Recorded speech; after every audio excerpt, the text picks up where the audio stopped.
te darei o livramento, pois somente com 300 eu te darei vitória. Coloca ele tá tirando foto. 32 mil Tá tirando foto, tá gravando. era a quantidade de anos para nos fazer pelejar. Para não gente, todos os corações preparados pra lutar. Corra não.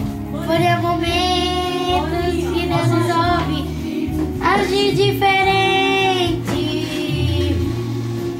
E o Senhor disse aos Gideão: ainda tem muita gente. Ele disse ao Senhor Gideão: muito é o povo que está contigo para dar vídeo de tuas mãos, a fim que Israel não se glorie contra mim, dizendo: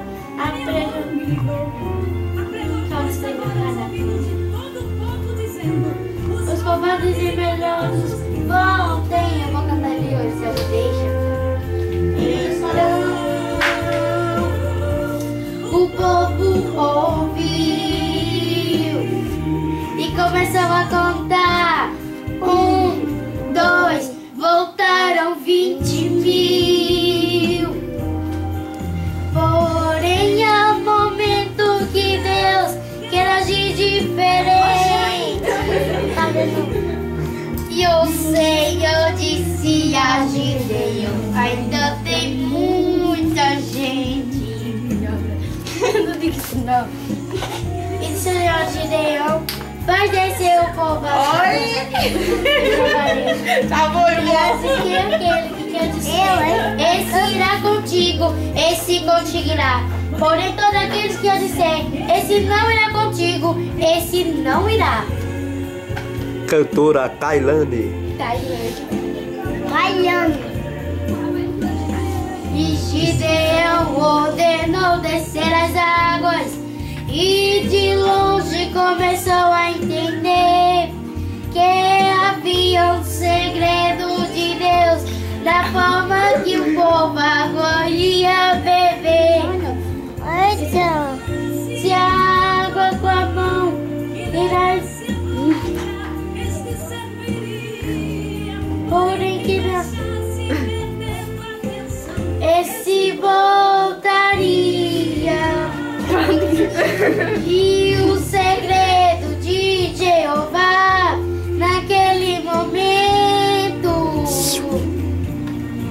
ele escolheu dentro de 32 mil somente 300. Aleluia. Mais 300 com buzinas, 300 com cântaros, 300 com tochas, 300 com fogo, 300 que obedecem, 300 corajosos, 300 verdadeiros, 300 valorosos.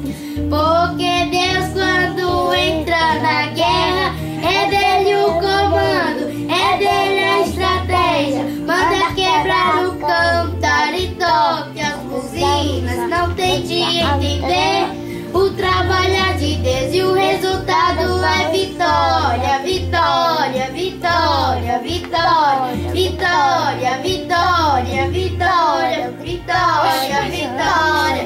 Deus está dando o livramento e o resultado é vitória, vitória, vitória, vitória, vitória, vitória, vitória, vitória. 32 mil não querem ir, Deus usa os 300. Apareceu a janela. As 300 com buzinas, 300 com cântaros, 300 com tochas, 300 com fogo, 300 que obedecem, 300 corajosos, 300 verdadeiros, 300 valorosos. Mil não querem, Deus usa os 300. Morena. Aleluia. A vitória é do povo de Deus. Amém. Voltaremos depois do reclame do Plim Plim.